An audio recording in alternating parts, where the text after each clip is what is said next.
अब लास्ट में गुरुदेव भगवान का एक शब्द गा लेते हैं 10, 15, 20 मिनट, उसके बाद में सात संगति को समाप्त करेंगे। क्योंकि भाई और बहनों देखो, ये सब कुछ जो प्रेरणा है ये गुरुदेव भगवान की है, परमात्मा की है। क्योंकि मर्यादाओं के बिना भक्ति आगे नहीं बढ़ेगी और मर्यादाओं के लिए जानकारी होना बहुत जरूरी है। और जानकारी का संगत में पड़ा है अकाल। और जानकारी प्राप्त करना चाहोगे तो लगेंगे ज्योति और पाठ के पैसे। ज्योति करवा दो, पाठ करवा दो, ज्योति करवा दो, पाठ करवा दो, समाधान नहीं बताएंगे। इसलिए गुरुदेव भगवान ने फिर ये सात संगतियां शुरू करवाई है। ये मालिक के विशेष आशीर्वाद से समाधान हो रहे हैं। नहीं मैं कुत्ता 2 कोड़ी का जीव पवन दास, मेरी क्या औकात, मैं भी आप जैसा भाई बंधु हूं। मेरे को कोई स्पेशल ज्ञान थोड़ी दिया गुरुदेव भगवान ने, लेकिन मालिक की दया, परमात्मा का पंजा शीश पे है। इसलिए परमात्मा ऑटोमेटिक आप जो भी सवाल करोगे परमात्मा तुरंत उसका जवाब निकलवा देंगे, तुरंत। दास की औकात नहीं, दास केवल एक यंत्र है, आशीर्वाद गुरुदेव भगवान का है। नहीं तो मेरे पास कहां से बताओ। ऑनलाइन सात संगतियां कोई ऐसी होती हैं कि ऑनलाइन समाधान ऐसे कोई कर देगा क्या? जरा भी अगर कोई गलती हो गई तो पता है फिर उसका कितना बड़ा नुकसान है। मैं भी दोषी और वो आत्मा भी फिर भगवान की दोषी। लेकिन ऐसा परमात्मा होने नहीं देगा कुछ, क्योंकि मालिक के आशीर्वाद से सब कुछ हो रहा है। मेरी भी मनसा साफ है, आपकी भी मनसा साफ है। आप केवल मुझे अपना गुरु भाई समझ के पूछते हैं और मैं केवल अपने आप को 2 कोड़ी का जीव समझकर और परमात्मा की गैर हाजिरी में और उनके आशीर्वाद से सब कुछ कर रहा हूं। मेरा इसमें कोई श्रेय नहीं है। इसलिए परमात्मा के दया से डमडमा चल रहा है। नहीं तो ये भगवान 2 मिनट में उठा के पटक दे, 2 मिनट में जैसे पूरे मैनेजमेंट को पटक दिया। ये जबरदस्ती लग रहे हैं भक्ति पे, भक्ति नहीं है इनके पास में। ये समझ रहे हैं कि हम भक्ति कर रहे हैं, गुरु का आशीर्वाद नहीं है इनके ऊपर। इनकी बैटरी चल रही है मैनेजमेंट वालों की। आने वाले समय में देखना इनकी दुर्गतियां क्या होंगी, जो बड़ी बड़ी गलतियां इन्होंने की हैं, जो गुरु जी को खून के आंसू रुलाए इन्होंने।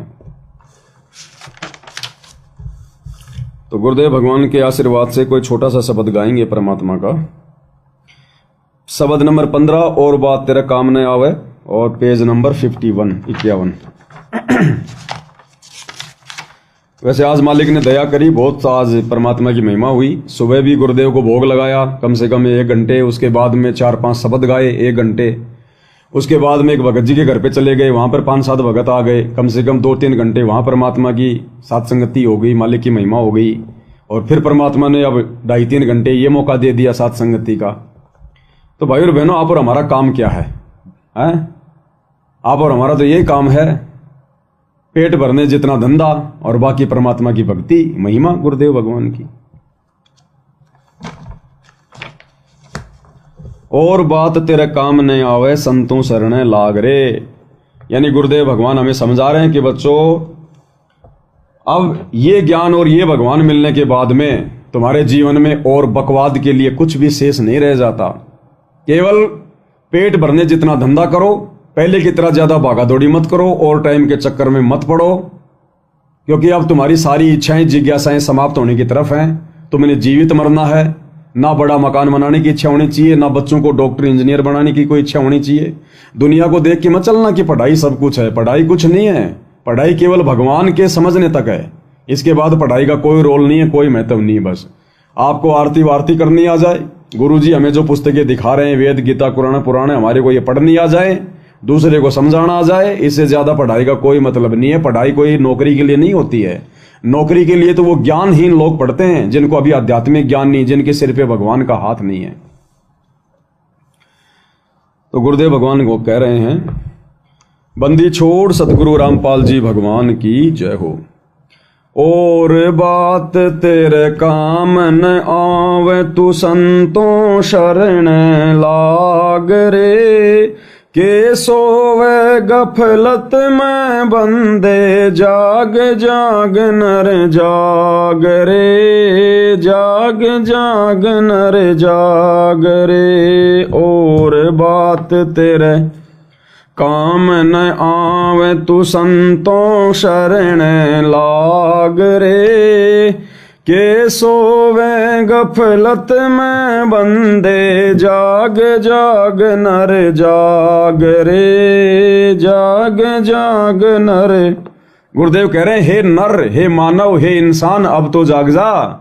कलयुग की बिजली पीढ़ी आ गई, ऊपर से भगवान ज्ञान दे रहा है, सतलोक की जानकारी बता रहा है। अब तो जाग जा अज्ञान वाली नींद से। और बात तेरा काम नहीं आवे, इस भगवान और भक्ति के अलावा और पेट भरने जितना रोजी रोटी के अलावा और कोई भी बात तेरे मतलब की नहीं है, तेरे काम की नहीं है। और एक सत्संग में गुरुदेव ने यही बताया कि फालतू में लोगों के पास में उठना बैठना, गप्पे मारना, राजनीति की बातें करना, हाँ देख लिए अब की बार वो जीतेगा। गुरुदेव कह रहे हैं ये बेमतलब की बातें तेरे काम नहीं आएंगी। और गुरुदेव की गैर हाजिरी में उनके जेल जाने के बाद इन आश्रम वालों ने, गुरुदेव के कलयुगी परिवार वालों ने यही सारे उल्टे काम, बेमतलब की बातें संगत के सिर पे ठोक दी। आश्रमों में राजनीतियां करवाई जा रही हैं, राजनेताओं की रैलियों में भक्तों को ले जाया जाता है, भक्तों से जबरदस्ती वोट डलवाए जाते हैं, राजनेताओं का सपोर्ट करवाया जाता है। और गुरुदेव मना कर रहे हैं इन चीजों के लिए, तो आश्रम वाले गुरुदेव के अनुसार कहां चल रहे हैं? ये तो गुरुदेव के विरुद्ध खड़े हैं, विरुद्ध। ये तो काल का काम सिद्ध कर रहे हैं, सतगुरु का नहीं। सतगुरु क्या कह रहे हैं? और बात तेरा काम ना आवे। और बात कौन सी है? और बात है ये आप देख रहे हो कि इलेक्शनों के चक्कर में कितनी भाग दौड़ हो रही है। अच्छा ठीक है, जो इलेक्शन लड़ रहे हैं वो तो ठीक दुखी, कहीं मंडली बना करके भाई फलाना जीतेगा ना, वो नहीं जीत सकता ना भाई, पक्की बात है लाले शरत, सारा दिन ये गप्पे, कुछ लेना न देना। तो ऐसे ही फिर और बातें किसी और जगह सुना शुरू कर देंगे, भाई ऐसा सुना है, हमने तो ना सुना भाई, अरे सुना क्यों नहीं, यानी एक बात का इतना लंबा इतिहास बना लेंगे, 2 घंटे में उनका फैसला नहीं और उठ के चल पड़ेंगे। तो परमात्मा कहते हैं ये जो बातें हैं ये तेरा काम नहीं आवे। संतों के पास जा, वो अमृतवाणी समझ, उनसे वो ज्ञान ग्रहण कर, फिर भगवान की चर्चा कर, जहां बैठे वही पर ईश्वर की चर्चा कर, ताकि जो सुने उसके भी उद्धार हो, उसकी भी आत्मा निर्मल हो। तो इसलिए भगवान कहते हैं और बात तेरा काम ना आवे। और संत क्या देगा आपको? वो चीज देगा जो कोई भी नहीं दे सकता। अब बताओ भाई और बहनों, गुरुदेव भगवान जिन कार्यों को करने के लिए मना करते हैं, जिन बकवादों से भक्तों को दूर करते हैं, वही सारी बकवादें इन आश्रमों में करवाई जा रही है। और सबसे बड़ी बात, गुरुजी का नाम लेकर, गुरुजी का आदेश बताकर, यह है काल का भयंकर जाल। इसलिए भगवान ने सात संगतियां शुरू करवाई हैं कि जिसने समझना होगा समझ लेगा, भक्ति कर लेगा, नहीं तो भाई दुर्गति तो है तैयार। तो गुरुदेव क्या कह रहे हैं? और बात तेरे काम न आवे, तू संतों शरणा लाग रे, के सोवे गफलत में बंदे, जाग जाग नर जाग रे, जाग जाग नर जाग रे। उठ सवेरे हुक्का भर लिया के, जाग्या निर्भाग रे। उठ सवेरे हुक्का भर लिया के, जाग्या निर्भाग रे। शुक्र में किया ना करी रे बंदगी, ये फूटे तेरे बाग रे, फूटे तेरे बाग रे। और बात तेरे काम न आवे, तू संतों शरण लाग रे, के सोवे गफलत में बंदे, जाग जाग नर जाग रे, जाग जाग नर। परमात्मा कह रहे हैं उन लोगों को जो भक्तिहीन प्राणी हैं, कहते हैं उठ सवेरे हुक्का भर लिया। सुबह उठते हम देखा करते थे, हमारे दादा सुबह उठेंगे 5 बजे उठ जाया करते थे, और उठते सबसे पहले कहां जाते थे? रसोई में, जो कि छप्पर होता था, झोपड़ी, वो वहां जाते थे। और जो गोबर के जो कंडे वगैरह जो होते थे, वो ऊपड़े वगैरह है, उनको सिलगाते थे, या मोटा कोई लकड़ होता था उसको जलाते थे, धुआं में आंखें फुड़वाते थे, और बड़ी मुश्किल से फिर हुक्का भरता था। सुबह उठते सबसे पहले महान कार्य ये किया करते थे। और पी पी के उसके बाद में फिर खेतों में जाना और काम करना। तो गुरुदेव भगवान कहते हैं कि और काम तेरे काम न आवे, उठ सवेरे हुक्का भर लिया के, जाग्या निर्भाग रहे। अरे जागते ही सबसे पहले भगवान का नाम लेना चाहिए था, कोई शुक्रम करना चाहिए था। और उठते ही कोई तो राजनीति में दौड़ रहा है, कोई दारू का ठेका की दुकान खोलने जा रहा है, कोई बूचड़ खाने की दुकान पे जा रहा है, कोई मांस मिट्टी शराब की दुकान पे जा रहा है, कोई कहां जा रहा है। तो परमात्मा कहते हैं तू तो अपने कर्म फोड़ रहा है, नालायक तू क्या जागा, इससे अच्छा तो तू सूता रहता, वो कुकर्म तो नहीं करता। उठ सवेरे हुक्का भर लिया के जाग्या निर्भाग रे, शुक्रम किया ना और करी रे बंदगी, ना कोई शुक्रम किया ना भगवान की कोई भक्ति कोई बंदगी करी, ये फूटे तेरे भाग रे। ऐसे काल हमारे भाग फूटता है। इस तन सराय में जीव मुसाफिर करता रहे दिमाग रे, रात बसेरा कर ले डेरा, चले सवेरा त्याग रे, चले सवेरा त्याग रे। और बात तेरे काम न आवे, तू संतों शरण लाग रे। के सोवे गफलत में बंदे, जाग जाग नर जाग रे, जाग जाग नर जाग रे। इस तन सराय में जीव मुसाफिर, ये तन ये शरीर गुरुदेव ने बताया ये केवल एक धर्मशाला की तरह है, यानी थोड़े बहुत समय के लिए परमात्मा ने हमारे को ये शरीर दिया है भक्ति करने के लिए। तो गुरुदेव कहते हैं तन सराय में जीव मुसाफिर और करता रहे दिमाग रे। अब ये मन जो है काल का एजेंट है, ये तरह तरह से हमारे को भ्रमित करेगा, उलझा के रखेगा उल्टे कार्यों में। तो गुरुदेव कहते हैं रात बसेरा और कर ले डेरा, चले सवेरा त्याग रे। थोड़े समय के लिए शरीर मिला है, जिस प्रकार आदमी किसी सराय में किसी धर्मशाला में जाता है, रात्रि विश्राम करता है, सुबह उठ के आगे चल जाता है, इसी प्रकार ये मनुष्य जन्म थोड़े बहुत समय के लिए मिला हमारे को। इसमें जितना हो सके भक्ति कर ले, बंदगी कर ले, सुकर्म कर ले, परमात्मा की चर्चा कर ले, भक्ति धन जमा कर ले। अन्यथा जब सवेरा हो जाएगा, अर्थात जिस दिन ये शरीर छूट जाएगा, हमने यहां से जाना पड़ेगा। भाई उमदा चोला बण्या अनमोला, ये लगे दाग पे दाग रे। उमदा चोला बण्या अनमोला, लगे दाग पे दाग रे। 2 दिन की गुजरान जगत में, क्यों जले बिरानी आग रे, जले बिरानी आग रे। और बात तेरे काम न आवे, तू संतों शरणा लाग रे। के सोवे गफलत में बंदे, जाग जाग नर जाग रे, जाग जाग नर। क्या करें गुरुदेव? उमदा चोला बण्या अनमोला, ये मनुष्य शरीर ये चोला ये बहुत ज्यादा अनमोल है, ये कोई छोटी मोटी कोई सस्ती चीज नहीं है। और तू क्यों बिना भक्ति के बिना सतगुरु की शरण के इसके ऊपर दाग पे दाग लगाया जा रहा है, क्यों पाप का भागी बन रहा है? सबसे पहले तो भाई और बहनों, शास्त्र अनुकूल सच्चे सतगुरु की शरण में आकर साधना ना करना, ये सबसे बड़ा दाग है, ये सबसे बड़ा अपराध है। हम अपराधी बन रहे हैं भगवान के। तो गुरुदेव कह रहे हैं बिना भक्ति के तू क्यों इस अनमोल शरीर पे दाग लगाए जा रहा है, उल्टे सीधे काम करके, कुकर्म करके। और 2 दिन की गुजरान जगत में, या 2 दिन का बसेरा है, 4 दिन का जीवन है। जिस दिन वो समय पूरा हो जाएगा, समय से पूरी हो जाएंगी, उस दिन ये छोड़ के जाना पड़ेगा। तो भक्ति कर ले, क्यों जड़े बिरानी आग रे, क्यों फालतू में लोगों की तेरा मेरी निंदा चुगली, फालतू की बातें, राजनीति की बातें हैं, 2 टाइम की रोजी रोटी के लिए लोगों को ठगना, झूठ बोलना, रिश्वत लेना।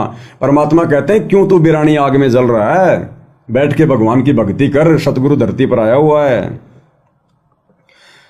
कुबद कांचली चढ़ रही चित पे, तू होया मनुष्य से नाग रे।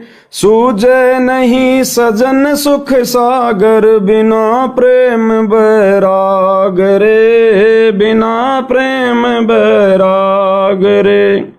कुबद कांचली चढ़ रही चित पे, कुबद कांचली, इस काल ने बिना ज्ञान के बिना भक्ति के ये कुबद कांचली हमारे ऊपर चढ़ा रखी है।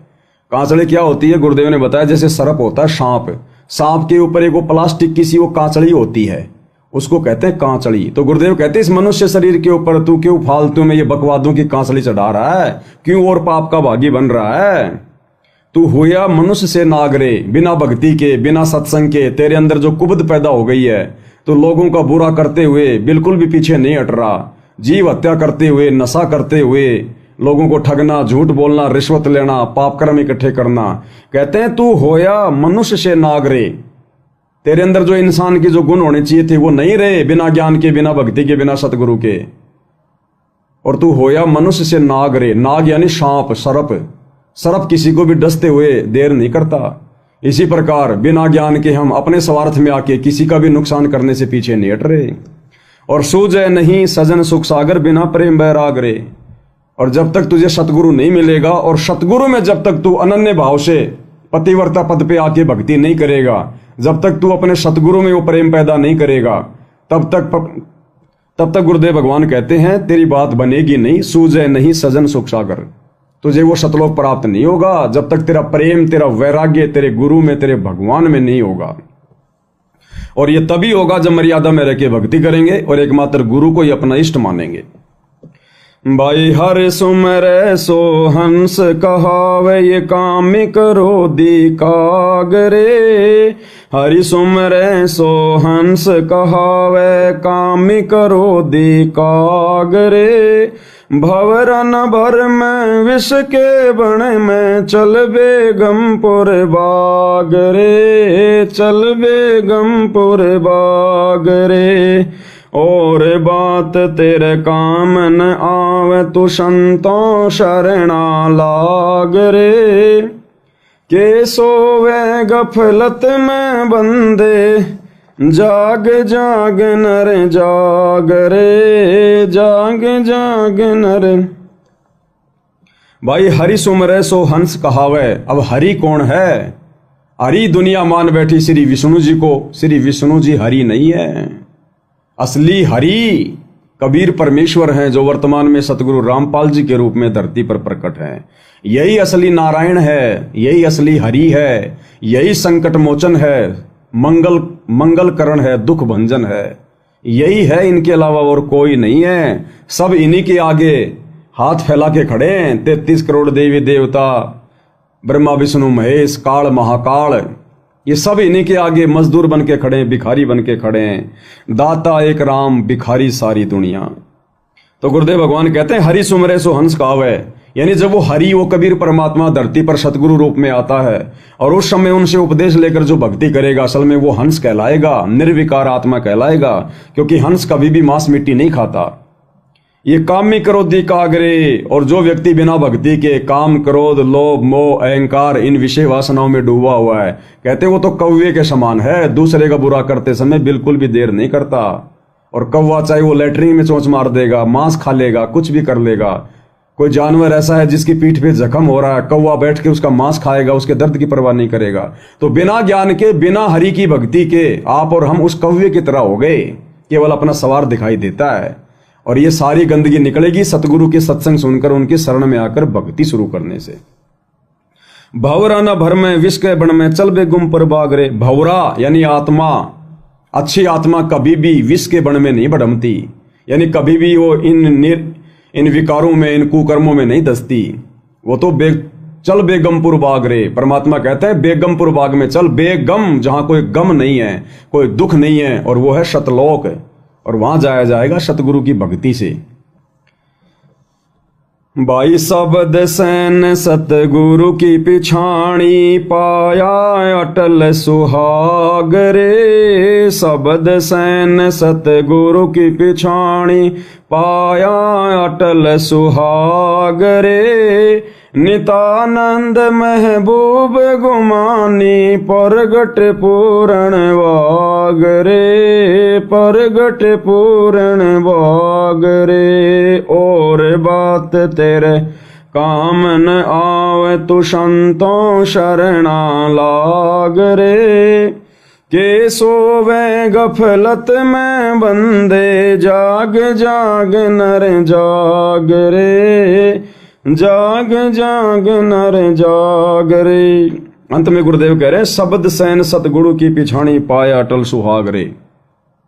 यानी जो अपने सतगुरु के द्वारा सत्संगों में जो संकेत किए जाते हैं, भक्ति के बारे में जो बताया जाता है, जो इशारा किया जाता है, यानी जैसा गुरुदेव भगवान मर्यादाओं में रहकर भक्ति करने के लिए संकेत करते हैं, मार्गदर्शन करते हैं, उस अनुसार जो भक्ति करेगा, गुरु को प्रसन्न करेगा, नजर निहाल करेगा, कहते हैं वो अंत में सफल होगा। वो अंत में फिर वो बेगमपुर जाएगा, शतलोक जाएगा, अटल सुहाग प्राप्त करेगा। और नित्यानंद महबूब गुमानी प्रगटे पूर्ण भागरे, नित्यानंद जी के गुरु थे गुमानी दास जी। तो अपने गुरु की महिमा करते हुए नित्यानंद जी कह रहे हैं कि नित्यानंद महबूब गुमानी और प्रगटे पूर्ण भागरे, कि मेरे पूर्ण भाग थे जो मेरे गुरुदेव गुमानी दास जी धरती पर प्रकट हुए। हालांकि वो जन्म लिए थे, विष्णु लोक से आए थे, लेकिन फिर भी अपने गुरु को महिमा दे रहा है कि नित्यानंद महबूब गुमानी और प्रगटे पूर्ण भागरे। और हम नीचों का गुरु वास्तव में प्रकट हुआ है और फिर भी हम उसको प्रकट हुआ नहीं मान रहे। 8 सितंबर को इन आश्रमों में उनका जन्मदिन ही मना रहे हैं, अवतरण दिवस मना रहे हैं। तो भाई और बहनों, ये खुशी तो आप और हमें होनी चाहिए, ना कि नित्यानंद जी को। नित्यानंद का गुरु ना पूरा था, ना कोई तत्व ज्ञानी था, ना वो शतलोक भेज सकता था, खुद भी 84 में, नित्यानंद भी 84 में। लेकिन फिर भी गुरुदेव समझा रहे हैं कि अगर गुरु भक्ति करनी है, अगर मोक्ष प्राप्त करना है, तो इसी प्रकार से अपने गुरु को सर्वे सर्वा मानकर, सर्वप्रथम मानकर, गुरु को राखिए शीश पर चलिए आज्ञा माही, कहे कबीर उस भगत को फिर 3 लोक डर नहीं। तो इस प्रकार से हम भक्ति करेंगे पूर्णतः समर्पित होकर, पतिव्रता पद पे आकर, तब भाई हमारा यहां से बेड़ा पार होगा। और वो जो बहन का फोन आया था दास के पास में, जो अपने 2 बच्चों के साथ में आ गई है, तो वैसे तो देखो परमात्मा ने जो बुलवाया वो ठीक है, लेकिन दूसरी बात बहन जी, देखो माँ की ममता थोड़ी ज्यादा होती है और ये ममता धीरे धीरे जाती है, नाम दीक्षा लेते नहीं भाग जाती है। अगर फिर भी आपको लगता है कि आपका पति आपके बच्चों को दुखी करेगा, परेशान करेगा, तो कोई दिक्कत नहीं है बहन जी। आप अपना संपर्क उससे समाप्त करो, अपने सिम साम तोड़ ताड़ के फेंको, ना किसी भगत भाइयों से फालतू में बात करो, ना अपने माता पिता से करो। किसी को मत बताओ मैं कहाँ हूँ, क्या खा रही हूँ, क्या पी रही हूँ, कैसे रह रही हूँ, जब तक गुरुजी नहीं आ जाते। और अपने बच्चों को अपने पास में रखो और अपनी भक्ति करो।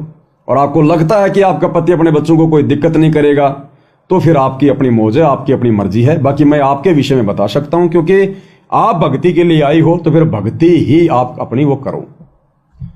बाकी फिर क्या होगा, आपकी अगर नीयत सही है, आप अगर मर्यादा में रहोगी, तो फिर रिमोट गुरुजी के हाथ में है। वो फिर ऐसा वैसा कुछ भी नहीं करेगा, फिर कुछ भी जक मार के रह जाएगा, कुछ नहीं पता चलेगा। जैसे हम लोगों ने वो कागज की फोटो कबीर वाली फाड़ी, पूरा मैनेजमेंट झक मार के रह गया। जगत वाले, वो एक बहन कितनी रैलियां निकाल रही थी, पवन दास को फांसी दो, जयपुर में आके भी ज्ञापन दे गई, जगह जगह ज्ञापन दे रहे हैं धानक समाज के लोग इकट्ठे होके, कुछ नहीं कर पाए। क्योंकि हमारी नीयत और मनसा अगर साफ है, तो परमात्मा हमारे साथ खड़ा। फिर तो ये डिसीजन आपके हैं बहन जी, लेकिन आप अपने आत्म कल्याण के प्रति सजग रहना। अब कोई गलती अगर आपने कर दी, फिर परमात्मा नाराज हो जाएगा, फिर लेना देना नहीं है। कहीं तुम्हें 4 दिन बाद में अपने पति की याद सतावे, फोन कर लो, एक सिर में दर्द हो जाएगा, फिर भयंकर ध्यान रख लेना। गुरु जी के आने तक अपनी भक्ति कर लो, अपनी मर्यादाएं बचा लो, भक्ति धन इकट्ठा कर लो, बाद में फिर परमात्मा माहौल चेंज कर देगा। फिर तो सबकी बुद्धि ठिकाने आ जाएगी, जो जितना जिसको परेशान कर रहा है, ठोकर खा खा के सब सीधे हो जाएंगे। फिर तो भाई और बहनों, गुरुदेव भगवान के आशीर्वाद से आज की सत्संगति में केवल इतना ही। और यदि दास के द्वारा कुछ बताने में, समझाने में कोई त्रुटि हुई हो, तो दास अपने गुरुदेव भगवान से क्षमा प्रार्थी है। आप आत्माओं से भी विनती है, प्रार्थना है, आप जो भी शंका का समाधान चाह रहे हैं, पहले गुरुदेव को दंडवत प्रणाम किया करो, उसके बाद में सवाल किया करो कि गुरुदेव आपके ज्ञान आधार से ही हम उससे कुछ जानना चाहते हैं। और उसके बाद जैसा मैं बोलता हूं वैसा आपने करना है या नहीं करना है। आप जी स्वतंत्र हैं, फ्री हैं। आपने फिर विचार विमर्श करना चाहिए, चिंतन मनन करना चाहिए, खुद भी बैठ के सोचना चाहिए कि पवन दास भगत जी ने जो बताया है गुरु जी के ज्ञान आधार से, वो कितना सही है, कितना गलत है, और मैं उनकी बातों को मतलब कितना मानूं, कितना ना मानूं, ये फिर आप भाई बहनों के अपने खुद के बुद्धि विवेक के ऊपर है। मैं भी 2 कोटि का जीव हूं, बताने में गलती मेरे से भी हो सकती है, इसलिए मेरी बातों को अंतिम ना माने, फाइनल ना माने। मेरी बातें सुन के गुरु जी के ज्ञान आधार से निर्णय करें और परमात्मा को भी दंडवत जो है प्रणाम करके सद्बुद्धि मांगे। और उसके बाद जो आपके हित में हो, जो आपके भले में हो, उसी बात को आप जी लागू अपने ऊपर वो करें। इतनी सी बात है। तो आज की सत्संगति में केवल इतना ही। परमात्मा हम सबको आज्ञा दें, आशीर्वाद दें, सद्बुद्धि दें। बंदी छोड़ सतगुरु रामपाल जी भगवान की जय हो।